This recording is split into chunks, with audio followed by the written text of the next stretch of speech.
Goed, ons is dan nou in Handelinge hoofstuk 17 en vanuit hierdie gedeelte is dit nou baie duidelik dat ons hier in 'n boodskap moet kry dat soos wat die tyd verloop van die kerk van Christus, van die gemeente van Christus en Paulus se bediening baie spesifiek wys dui vir ons daarop dat dinge beweeg na 'n punt toe uiteindelik.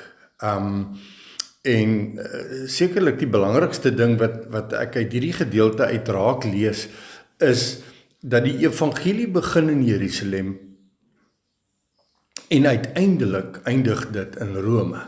Nou ons sal later van tyd bietjie meer daaroor sê, nie noodwendig in hierdie opname nie, maar soos wat ons dan met Handelinge klaarmaak, gaan ons sien dat die evangelie begin in Jerusalem en so werk die Here met Paulus baie spesifiek dat Paulus se bediening eindig in Rome. Goed, so ek lees daar vanaf vers 1 van Handelinge 27 en toe daar besluit is dat ons moes wegvaar na Italië, het hulle Paulus en sommige ander gevangenes oorgegee aan 'n hoofman oor 100 van die keiserlike leerafdeling met die naam van Julius.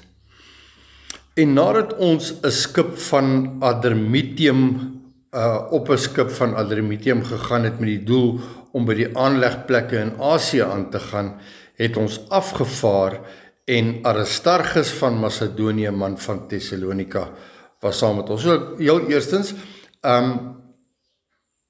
so hier is 3 skepe van toepassing. So hierdie is die eerste skip waarop Paulus vaar en dit is die skip van Adramyttium. Later van tyd gaan ons sien daar's 'n tweede skip, die skip van Alexandrië, en dan wanneer hulle van die eiland af wegvaar, dan is daar 'n derde skip, ook nog 'n derde skip en daai skip se naam kry ons dan in Handelinge 28 vers 11, maar ons sal later 'n bietjie meer oor die 3 skepe sê, maar wat interessant is, en dan wonder mense altyd, nou maar hoekom word hier na 'n spesifieke man verwys met die naam van Aristarchus? En Aristarchus van Macedonië, 'n man van Thessalonika. Nou, Macedonië, so hier kon gestaan het, Pieter van Suid-Afrika, 'n man van Kaapstad. So dit is eintlik maar wat dit beteken.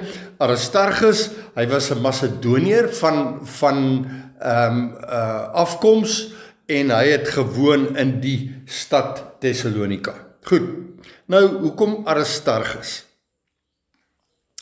En ek dink die boodskap wat ons dan, want nou moet hy 'n bietjie gaan krap om 'n antwoord te kry, en ek het so 'n bietjie gaan krap, en dan kry ons op twee spesifieke plekke word na hierdie Aristarchus verwys. Ons kry dit in heel eerste in Kolossense 4 vers 10.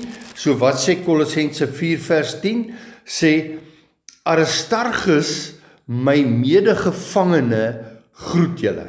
Aristarchus, my medegevangene. So daar's 2 goed. Hierdie is die eerste ene, medegevangene. En dan kry ons in die boek Filemon, kry ons weer Aristarchus se naam. En so wat word van Aristarchus in Filemon vers 24 gesê, word gesê ook Markus, Aristarchus, Demas en Lukas, my mede-arbeiders. So ons het heel eerste medegevangene en dan het ons mede-arbeider. So wat is die punt? Wanneer ons deel is van Christus se liggaam, van die gemeente van Christus, dan is ons 2 goed. Ons is 'n mede-arbeider en ons is 'n medegevangene. Ons is 'n mede-arbeider en 'n mede-gevangene. Nie, en wat is die punt wat Paulus hiermee wil maak, is om te sê, niemand van ons, hy sê nie my gevangene of my arbeider nie. Hy sê mede, ek en jy is mede mekaar. Niemand van ons is die koning nie, niemand van ons is die hoof nie, ons is mede-arbeiders en mede-gevangenes. En mede van wie? Mede van Christus. Met ander woorde, ek en jy is saam gevangenes van Christus en arbeiders van Christus. Goed, belangrike punt in die konteks van hierdie gedeelte, baie belangrike punt. Goed, vers 3, en die volgende dag het ons by Sidon aangekom en Julius het Paulus menslievend behandel en hom toegelaat om vriende te besoek en versorging te ontvang. Nou, wat is die punt? Die punt is dat die Here gebruik partykeer mense in ons lewe, op ons reis as bywoners in hierdie wêreld, dan werk die Here dit partykeer in 'n wêreldse ou se hart om ons op 'n sekere manier te behandel, om ons voort te help om te doen wat die Here ons vooruitgestuur het. En hier gebruik hy vir Julius. Julius is die hoofman oor 100, met ander woorde, hy is 'n Romein en hy is in beheer van 100 manne.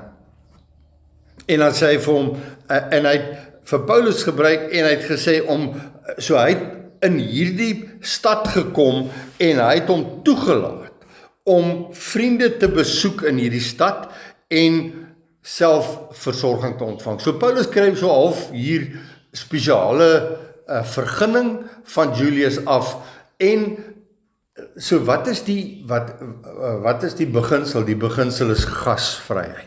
Die beginsel is gasvryheid. Dit is om deur vriende ontvang en versorg te word. Die liggaam van Christus is vriende van mekaar, en ons het nodig om mekaar te versorg, want ons word deel van 'n span van mede-arbeiders en mede-gevangenes van Christus, om die werk van Christus te doen vir so lank as wat ons hier is. En dis die beginsel. Goed. Vers 4, en daarvandaan het ons afgevaar en onderkant Siprus verby geseil, omdat die winde teen ons was.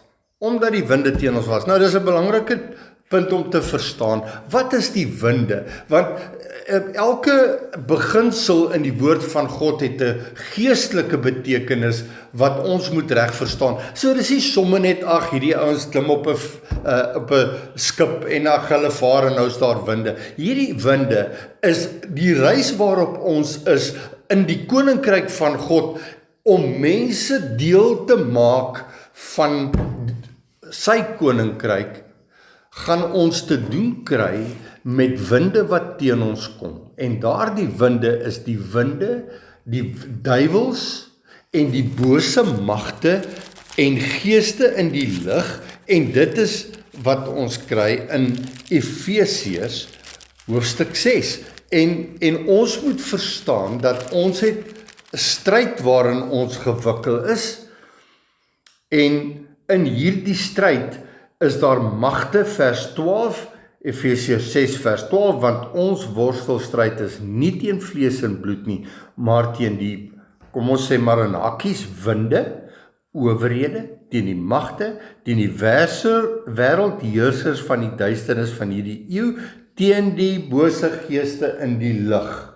Met ander woorde, winde wat teen ons kom. En hierdie winde wat teen Paulus hulle kom, verteenwoordig die magte in die lig.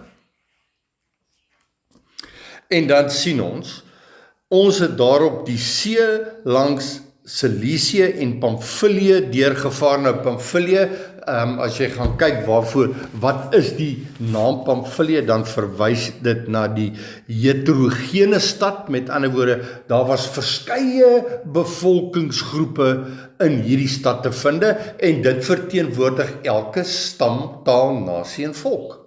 Dis wat dit vir ons moet beteken. En hulle het in Lycia aangekom. En daar het die hoofman oor 100 'n skip van Alexandrië gevind wat na Italië vaar en ons het daarop oorgeklim. So, dis baie duidelik dat ons vaar van tyd tot tyd op 'n sekere skip. Daar's 'n sekere wessel, want dis waaroor die skip gaan. Daar's 'n sekere vaartuig waarop ons van tyd tot tyd beweeg. En wat is die punt? Is ons het nie 'n vaste plek waar ons ding doen nie. Ons is geroep om te beweeg. Goed. En in hierdie geval beweeg hulle op die see, en die see verteenwoordig elke stam, nasie, taal en volk. Dit is waarvoor Christus ons uitgestuur het. Dan kry ons dit wanneer Christus vir Petrus roep, dan sê hy, ek sal jou 'n visser van mense maak. Met ander woorde, waar word vis gevang? Op die see. Goed. Vers 7. En verskeie dae het ons langsaam gevaar en met moeite. En dit is die ding van om in die koninkryk van God werksaam te wees as 'n arbeider en 'n gevangene, is nie, jy het nie altyd beheer nie. En dit is hoekom, wanneer ons in waarheid beweeg, dan is dit met moeite en teestand. Dit is die hele beginsel van vervolging, verdrukking en lyding waaronder ons gebuk gaan. En dan sê hy, en omdat die wind ons nie toegelaat het. En ons sien op 'n stadium, praat Paulus van, die Satan het my verhoed. Eers op 'n punt sê hy, die Heilige Gees het my verhoed, en dan sê hy, die Satan het my verhoed. En dit is omdat die wind ons nie toegelaat het nie, omdat die duiwels en die magte in die lig teen ons gekom het. En partykeer wanneer die Here ons uitstuur, dan sien jy sien, ek het baie keer, dan het ek 'n begeerte, en die Here plaas 'n begeerte in 'n mens se hart om met 'n sekere persoon te gaan praat, en dan kom jy net agter, jy kom net nie reg nie. En dan die persoon wys jou weg, en jy dink, ja, hier gaan die Here 'n ding doen, en in die volgende oomblik dan kom die winde teen ons. En dan sê hy, ons het onderkant Kreta langs gevaar teenoor Salmone.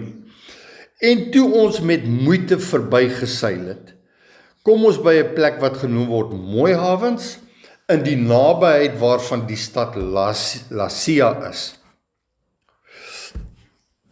En omdat 'n geruime tyd verloop en die skeepvaart al gevaarlik geword het en die vastheid ook al verby was, het Paulus hulle gewaarsku. Ek wil net 3 goed. 'n geruime tyd het verloop. Punt nommer 2, die skeepvaart het gevaarlik geword en die vastheid was ook verby. Met ander woorde, dit is partykeer trek ons terug. Partykeer is ons besig om met die woord te werk, dis ons vastheid. En dan moet ons uitgaan, want dan moet ons met mense deel wat ons ontvang het. Maar die skeepvaart, soos wat ons met die Here aanstap, en ek wil hê jy moet dit sien vir wat dit is. Ek is nou by vers 9. Is diegene wat die Here roep, en ek gaan nou 'n bietjie meer daarna verwys. Die wat die Here roep, is hulle wat met baie tyd moet spandeer met die woord. Die pad word al hoe gevaarliker, want hoe meer ons kennis van die woord ontvang, hoe gevaarliker raak en hoe erger raak die teestand wat ons kry. En die vastheid is ook nou verby, want nou is daar baie tyd in die woord gespandeer. Het Paulus hulle gewaarsku. Nou ek wil net dit gou bevestig vanuit Efesiërs 4 vers 11 tot 16. Efesiërs 4 vers 11 tot 16. En hy het gegee sommige, ek is nou by Efesiërs 4 vers 11, en hy het gegee sommige as apostels, ander as profete, ander as evangeliste, ander as herders en leraars. Right, so hier is 'n sekere groep manne wat gekies word met 'n baie spesifieke taak en 'n spesifieke doel, en dan kan jy nou maar sê, mede-gevangenes, mede-arbeiders. En dan sê hy, om wat te doen? Om die heiliges toe te rus vir hulle dienswerk, daar's weer die diens, mede, tot wat? Tot opbouing van die liggaam van Christus. En dit is die hele doel. So wanneer Paulus hulle uitgaan, op hierdie skip, dan gaan hulle nie net om, soos wat ons gewoond geraak het, as toe ons nou nog in die vals leringe vasgevang was, het gesê ons moet die oes gaan inhaal. En dan het ons nou, wanneer ons nou kamptig die oes gaan inhaal, dan het ons nou op 'n uitreik gegaan en ons het 'n klomp siele gewen en ons het aanbeweeg.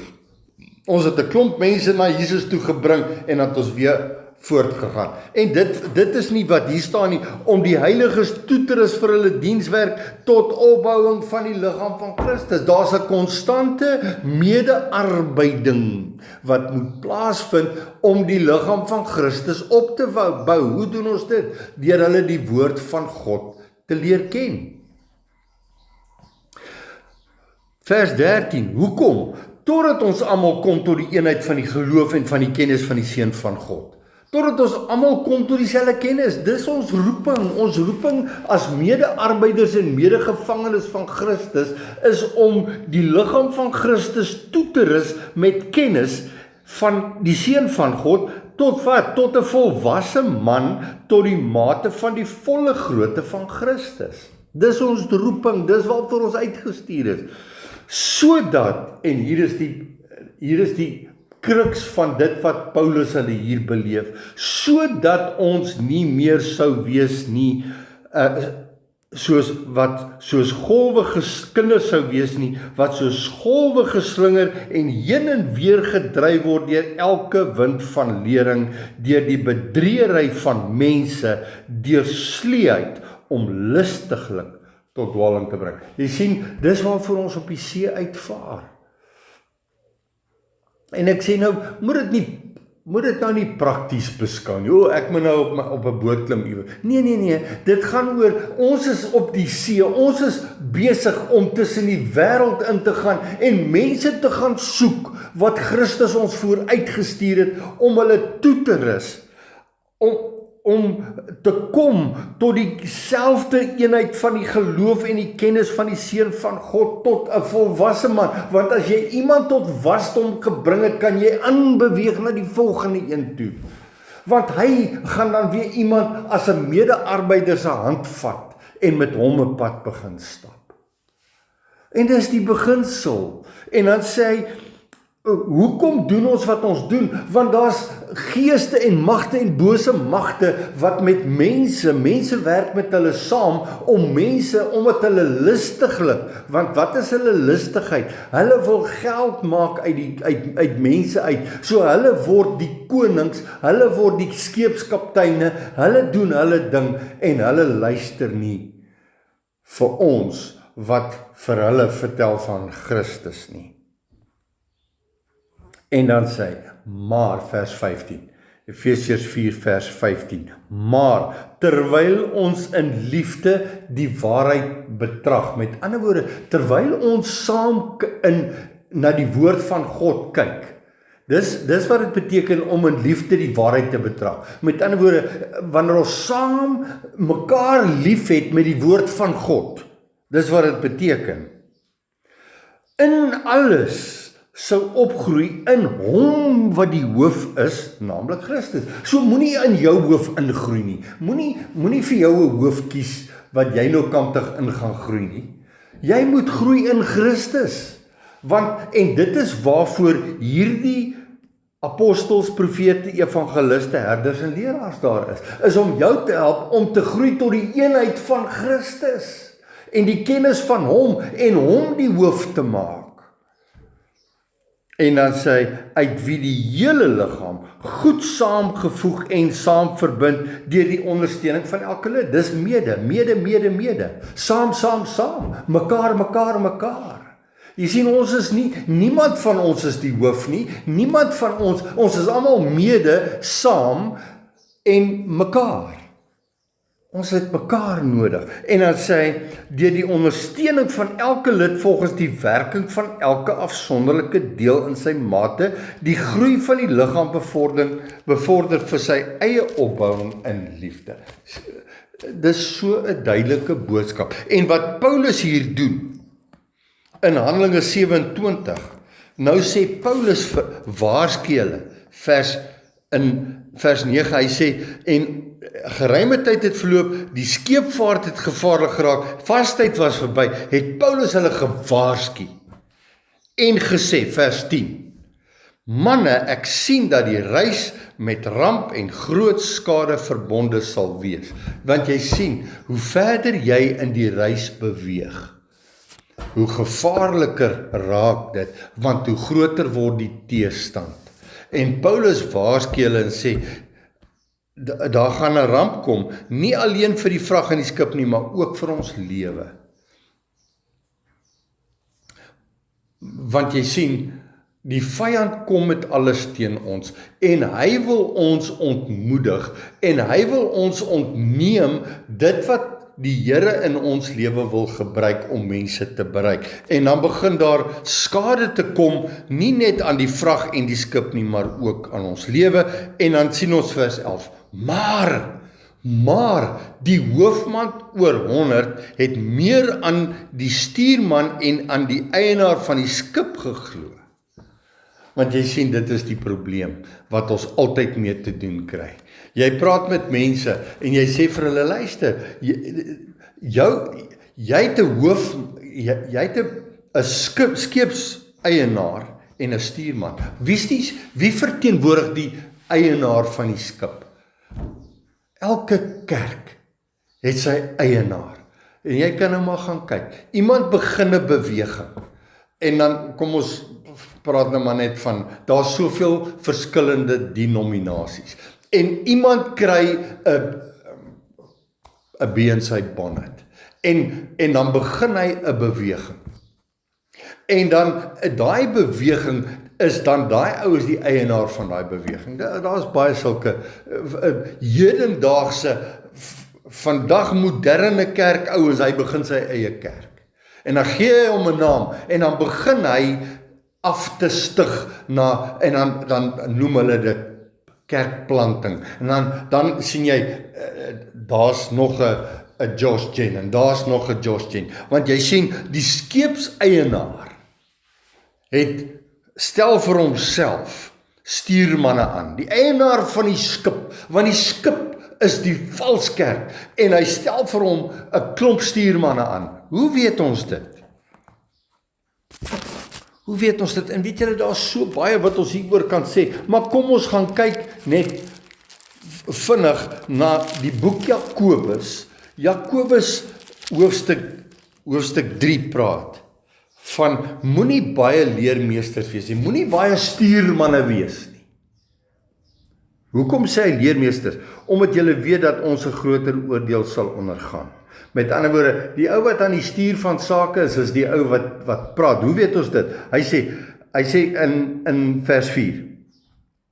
Vers 4 sê, kyk ook die skepe, alhoewel hulle so groot is en deur ewige winde voortgedryf word. Wat is die ewige winde? Dit is die valsleringe, duiwelse lerings. Hy sê, voortgedryf word gestuur deur 'n baie klein roer, net waarheen die stuurman wil. Wie is die stuurman? Hy is die een wat praat, hy is die een wat preek. Net waar die stuurman wil. Net so is die tong ook 'n klein lid en beroem hom op groot dinge. Jy sien die tong, kry ons in vers 6, Jakobus 3 vers 6, die tong is ook 'n vuur, die wêreld van ongeregtigheid. Want jy sien, dis hoekom die woord ons waarsku, moenie almal probeer predikers wees nie. Moenie jouself beroem op, ek het my eie kerk en ek gaan preek nie, want jy word die stuurman en mense luister na jou, en God gaan jou oordeel na mate van dit wat jy mense leer. Dis 'n gevaarlike plek. En Paulus, hierdie apostel, kom, En hy is die vertrekpunt van dit wat God vir die kerk wou sê, vir die liggaam van Christus wou sê, vir die mede en saam en mekaar. Hy wou vir ons 'n sekere ding sê, en hy gebruik Paulus. En dan kom Paulus en hy sê, julle glo meer aan die stuurman en die eienaar van die skip, as aan die woorde van Paulus, want Paulus, waar kry Paulus sy woorde? Ons sal net nou sien. Vers 12, en omdat die hawe nie geskik was om daar te oorwinter nie, die meerderheid aangeraai om ook daarvandaan af te vaar, en indien moontlik Phoenix te bereik om te oorwinter, 'n hawe in Kreta wat oop lê na die suidweste en die noordweste. Dis winde. Daai suidweste en noordweste is winde. En daar's 'n sekere tyd wat 'n mens baie versigtig moet wees hoe jy vaar, en waar jy betrokke raak, en wat jy doen, want jy gaan jou teen winde vasloop. En jy en ek moet baie mooi by die Here luister. Wanneer ons uitgaan om met mense te praat, dan moet ons seker wees dat ons weet die Here stuur ons uit, en ons moet ons voorberei vir die winde wat teen ons gaan kom. En dan kry ons nou hier, net op hierdie punt, is daar 'n seestorm wat kom.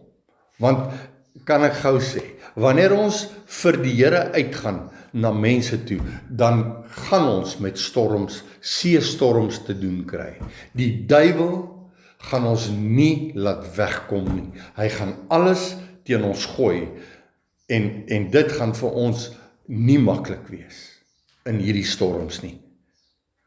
En dan sien ons in vers 13, en toe die suidewind saggies waai, het hulle gedink dat hulle hul voorneme kon uitvoer, en die ankers gelig en langs Kreta verbygeseil. Want jy sien, God het gepraat.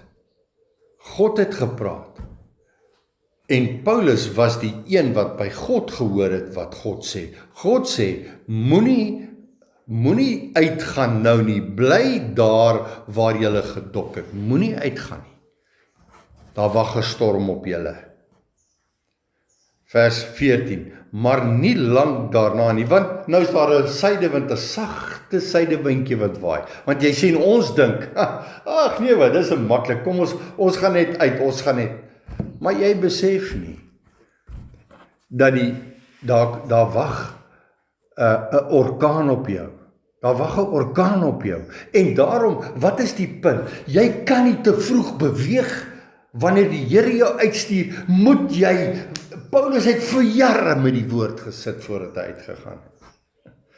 Hy het nie net ingespring nie. Dis die kerk se probleem. Almal wil net uitvaar. Almal wil net gaan en net gaan verkondig. Almal wil net beweeg vir Jesus.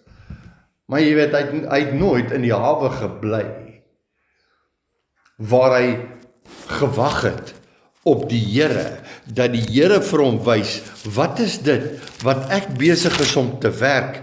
Ek wil net gou na 'n skrif gaan kyk in Psalm 12. Psalm 12 sê, vers 2, red o Here, want daar's geen vrome meer nie, want die getroues het verdwyn onder die mense kinders. Hulle praat leuns, die een met die ander. Met vleiende lippe spreek hulle dubbelhartig. Mag die Here al die vleiende lippe uitroei in die tong wat groot praat. Hulle wat sê, met ons tong is ons sterk, en ons lippe is met ons. Want jy sien, dit is die probleem. Die probleem is mense vlieg te vinnig uit. Moenie baie leermeesters wees nie, my broeders. Moenie net uitspring en begin preek nie. En dan sê hy,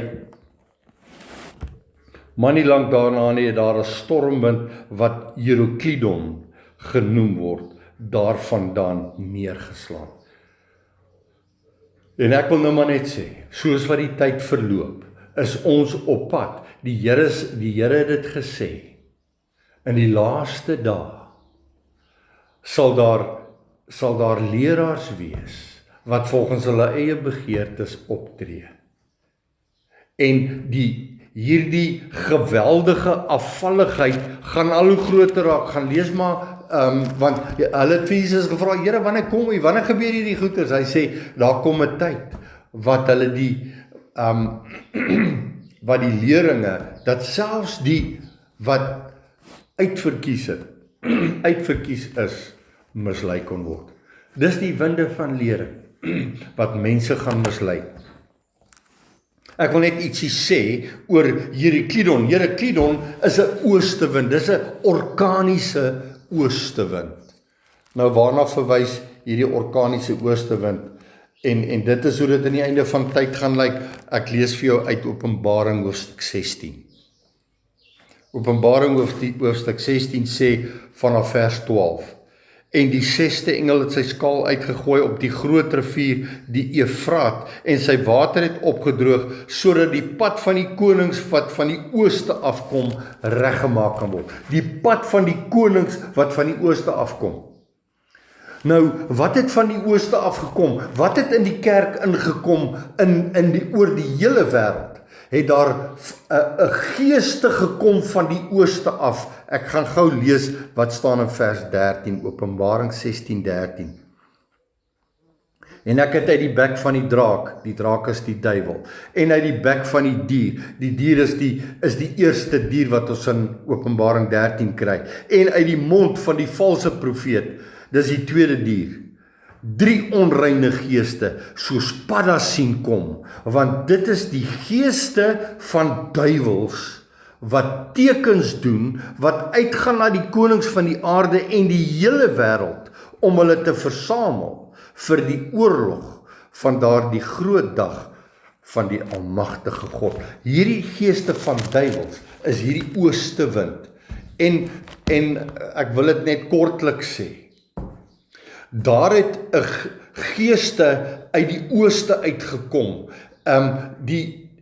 Dis 'n gees wat in die kerk ingekom het. Hierdie rondvalgeeste, hulle seil so slange op die grond en hulle het hierdie laggees wat oor mense kom en dis 'n absolute chaotiese, ongoddelike, duiwelse, kantig aanbidding van Jesus Christus. En mense in die kerk het verval onder hierdie geeste wat in die kerk ingekom het en dit is absolute chaos. Maar jy sien, ons bied dit aan asof dit van die Here afkomstig is. Intussen het die tyd so verloop, dit het hoe later hoe kwater geword. En dit is net mooi die tyd voor die punt wat ons op pad Rome toe is. Want jy sien, hierdie geeste het die kerk oorgeneem. Hierdie valswinde van lering het absoluut die kerk in chaos gehul. En mense neem daaraan deel asof dit van die Here afkomstig is. Want jy sien, hierdie geeste het allerhande vorme aangeneem. Maar dit is nie, en hulle doen hulle self voor, asof dit van Christus af is. Maar die woord sê, toets die geeste. Ons moet die geeste toets. Daarom kry ons dit in 1 Korintiërs 11, of 2 Korintiërs 11. Dan word ons gewaarsku, pas op vir hierdie ander geeste. 2 Korintiërs 11 sê, maar ek vrees dat net soos die slang, vers 3, maar ek vrees dat net soos die slang Eva deur sy lustigheid bedrieg het, julle sinne so miskien bedorwe kan raak, vervreemd van die opregtheid teenoor Christus. Want as iemand kom en 'n ander Jesus verkondig as wat ons verkondig het, of as julle 'n ander gees ontvang as wat julle ontvang het, of 'n ander evangelie as wat julle aangeneem het. Want jy sien, dis nie Christus nie. Dis nie die gees van die Here nie. Dis 'n ander gees, dis 'n ander Jesus wat aangebied word. Dis 'n ander evangelie wat aangebied word. Want jy sien, en jy sou al gehoor het van die Kundalini gees. Want dis die gees wat uit die ooste uitkom, dis Heraklidon. Dis dis hierdie Kundalini gees wat in die kerk ingekom het en mense word daarmee meegesleer. Euroclidon het gekom. Vers 15. En toe die skip meegesleep is. Wat is die skip? Is die valskerk. Is meegesleep. En nie teen die wind op kon seil nie. Het ons dit opgegee en weggedrywe. Want jy sien, wanneer ons teen hierdie duiwels probeer opstaan, dan vat hy ons saam. En Paulus het gesê, pas op, hierdie skip gaan meegesleer word. En toe ons onderkant 'n eilandjie kom wat Klodda genoem word, kon ons met moeite die sleepbootjie onder beheer hou. Wat is die sleepbootjie? Dis hierdie skuit wat bo op die skip is, wat as daar krisisse kom, dat hulle van daai boot kan afklim en op die skuit klim. En ek wil gou vandag vir jou sê, dit is wat elke dag gebeur. Wanneer mense met waarheid betrokke raak, dan kom hierdie storms en dan soek mense 'n escape bootjie, 'n bootjie waarop hulle kan afklim en dan gaan vaar hulle op 'n ander skuit, op 'n ander skip. They jump ship. Want hulle raak benoud. Hoekom raak hulle benoud? Want hulle het te vroeg uitgegaan, hulle het nie gewag op die Here nie, hulle het nie genoeg gevas nie, en dan gaan hulle op hulle eie stoom. En dan sê hulle, nee wat, ons gaan hierdie storms aanvat, en dan kom Euroclidon, en dan het hulle eie sleepbootjie, hulle eie veiligheidsbootjie waarop hulle wil uitklim. En ek sien dit gereeld, mense kom, en dan stap hulle saam, en dan vir 'n tyd lank, en dan raak hierdie storms te veel. En dan klim hulle af, want hulle die hawe te gou verlaat. God het gesê, bly in die hawe, wag eers, wag op my. Maar jy weet, ons wil altyd voortvarend wees, ons wil ons eie ding doen, ons wil ons eie skeepskapteine wees, ons wil ons eie sprekers wees, ons is nie bereid om mede-arbeiders van Christus en mede-gevangenes van Christus te wees nie. Nee, ons doen ons eie ding. Maar jy het jou sleepbootjie wat jy saamvat, ingeval die storm te sterk raak, dan spring jy van die skip af. Vers 17, en nadat hulle dit opgetrek het hulle gebruik gemaak van hulpmiddels, want jy sien hulle was eintlik so, toe hierdie boot uitseil, toe hierdie skip uitseil, want onthou, van 'n mooi hawens af tot by Phoenix, was 65 kilometer. Hulle het gesê, ons spring gou in die skip, ons gaan gou hier vanaf afvaar, Phoenix toe, van mooi hawens af. 65 kilometer, dit was waarskynlik 'n 3 ure reis. En hulle besluit, nee wat, en Paulus waarsku die Here, sê jy moet nie uitgaan nie. En toe op 'n en so, hulle het nie eers hierdie veiligheidsbootjie, hulle het hom met 'n tou aan die skip vasgemaak en agterna gesleep. En toe begin hulle bekommerd raak oor hulle veiligheidsbootjie en toe moes hulle hom optel en hom bo op die skip weer sit. En toe, terwyl hulle dit doen, toe moes hulle nog toe begin hulle aan die skip aandag te gee. Want jy sien, dis wat ons doen. Want nou is die skip besig om uitmekaar te breek.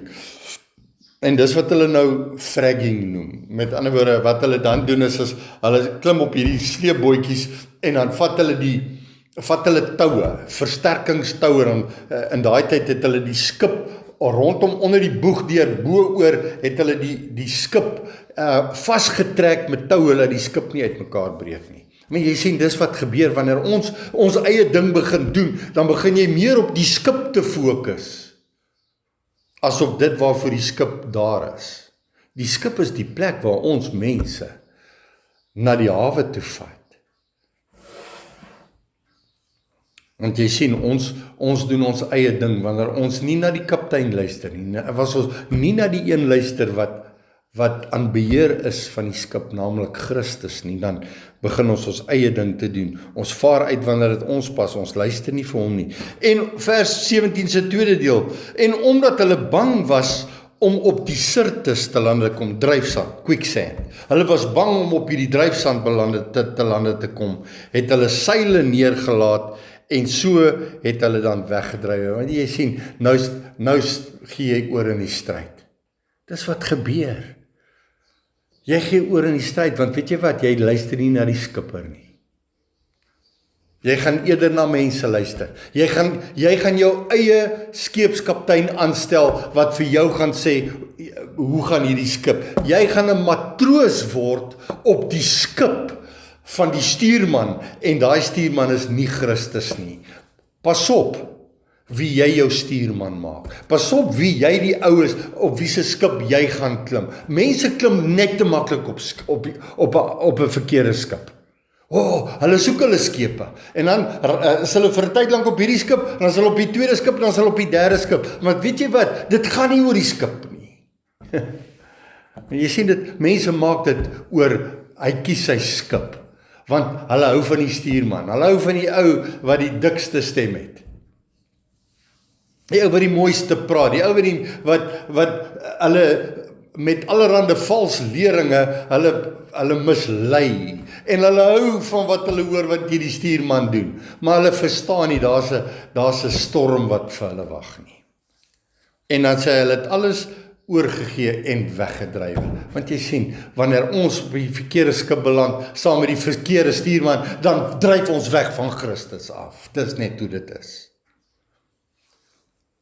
En terwyl ons geweldig deur die storm getuister is, het hulle op die volgende dag die vrag uitgegooi. Want jy sien, dis hoe dit is. Jy sien, as jy jou verlaat op dit wat op die skip is, gaan jy verlore gaan.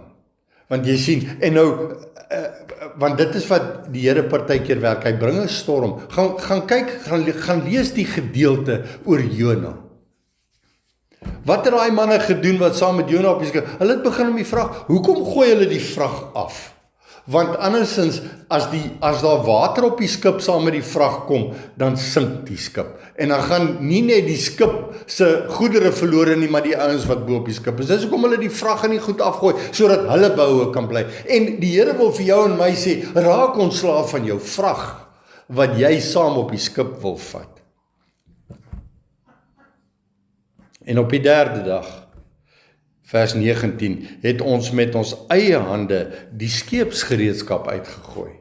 Want jy sien, alles wat jy saamvat op die skip, is om jou te help, om te doen waarvoor die Here jou uitstuur, nie vir jou nie. Want dit kan jou nie red nie. Jou gereedskap kan jou nie red nie. Dit wat jy dink op die skip is, gaan jou behoue laat bly. Maar as die storms teen jou kom, gaan jy van al jou goeders wat jou afsleep moet ontslaa raak. Jy gaan moet uitgooi.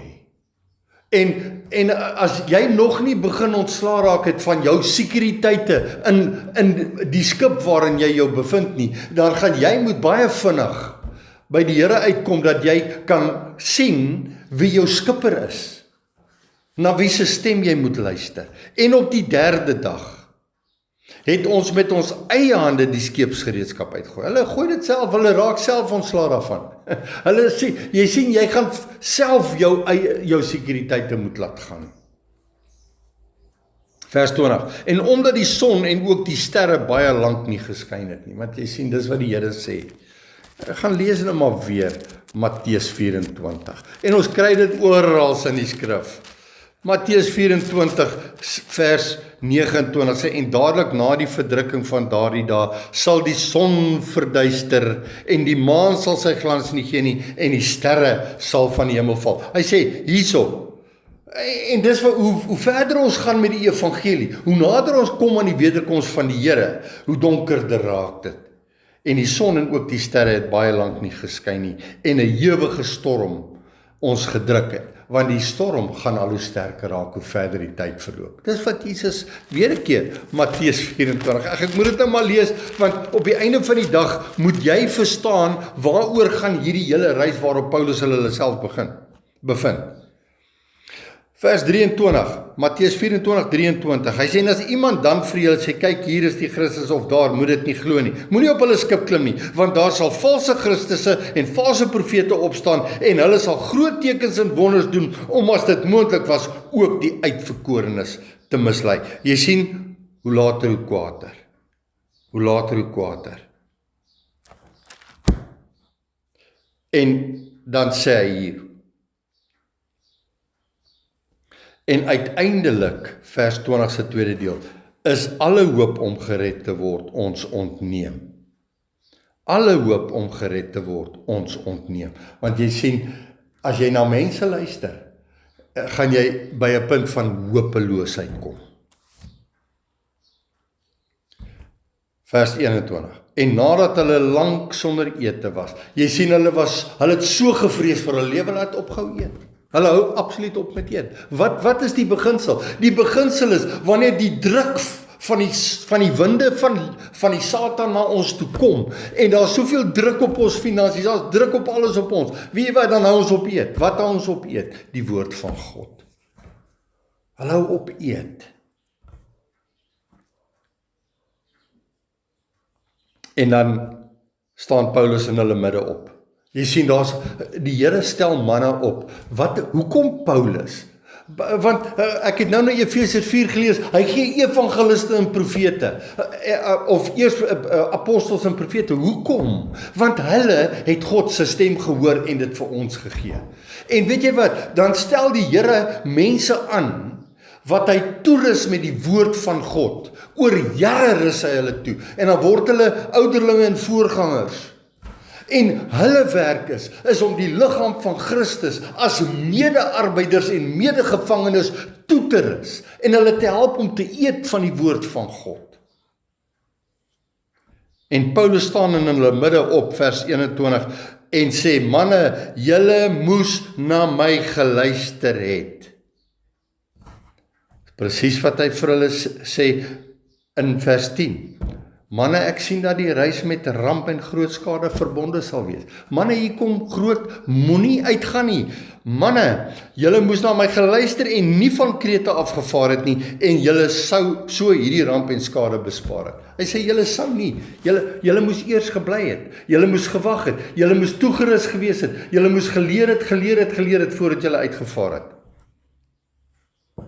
En dan sê hy, vers 20, maar nou vermaan ek julle om moed te hou. Wat is die Paulus, wat is vermaan? Vermaan beteken, moenie nou moed opgee nie. Moenie nou weghardloop nie. En ag, dit is vir my so sleg om dit te sien. Mense hardloop net te maklik weg. Het is net te maklik om to take your things and run. Hardloop weg. Maar nou vermaan ek julle om moed te hou, want daar sal hoegenaamd geen verlies van lewe onder julle wees nie, maar alleen van die skip. Want uiteindelik is Christus se plan om te red. Maar dit hang net af. As jy op die skip gaan vertrou waarop jy is, kan jy nie gered word nie. Die skip wat onder jou is, moet verlore gaan.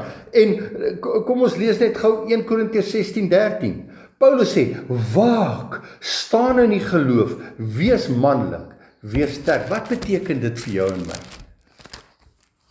Dit gaan nie oor die skip nie. Dit gaan oor die geloof. Waak, staan in die geloof, wees manlik, wees. Is presies wat Paulus hier vir hulle sê. Hou moed, manne.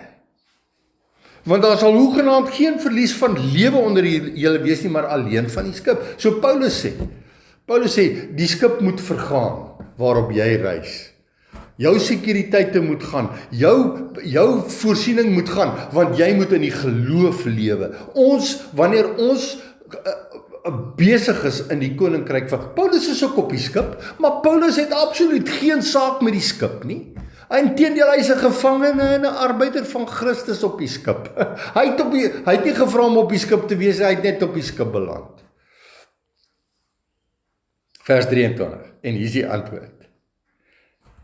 Want daar het in hierdie nag, want jy sien, dis nag op die skip. Want daar het in hierdie nag by my gestaan, nie 'n engel van God nie, die engel van God. Daar het by my gestaan, die engel van God, Christus, het by my gestaan. Aan wie ek behoort? Aan wie behoort hy? Aan Christus. Wat ek ook dien. Medegevangene, medearbeider. Want jy sien, ons behoort aan Christus. En daarom moet ons net na hom luister, want hy is die stuurman. Maak nie saak op watter skip jy vaar van tyd tot tyd nie. Ons beland partykeer op 'n skip. Maar weet jy wat is die doel? Ons moet nog steeds na die stem van die Skipper luister. Ons moet nog steeds na Christus luister, want hy sê, want in hierdie nag, in hierdie tyd van verdrukking en vervolging, moet julle na die Skipper luister. Want by my het gestaan die engel van God, aan wie ek behoort, wat ek ook dien. Ek behoort aan hom, ek is sy gevangene. Ek dien hom, ek is 'n arbeider van hom. En hy het gesê, moenie vrees nie, Paulus, en ek wil vandag vir jou sê, as jy 'n vriend is van Jesus, gaan hy jou naam ken. As jy 'n arbeider is van Jesus, gaan hy jou naam ken. As jy 'n gevangene is van Jesus, gaan hy jou naam ken. Hy gaan. Die vraag is, ken jy hom? Want as jy hom nie ken nie, gaan jy sy stem nie ken nie, en as jy sy stem nie ken nie, gaan jy hom mis. Ja, jy kan sy stem ken. Maar hoe is dit moontlik? Hoe is dit moontlik dat ek sy stem gaan ken? Johannes 10 sê. Hy sê, my skape, maar die skape het na my nie geluister nie. En dan op 'n stadium sê, ek is die goeie herder, vers 14. Johannes 10:14 sê, ek is die goeie herder, en ek ken my eie, en word deur my eie geken. Want jy sien, ek word deur my eie geken. My skape ken my stem, en my skape sal na my stem luister. Want jy sien, op die einde van die dag, gaan dit oor wie is die herder van die skape? Wie is die goeie herder van die skape? Wie is die een wat op die skip saam met ons reis, wat sê, julle moet na my stem luister?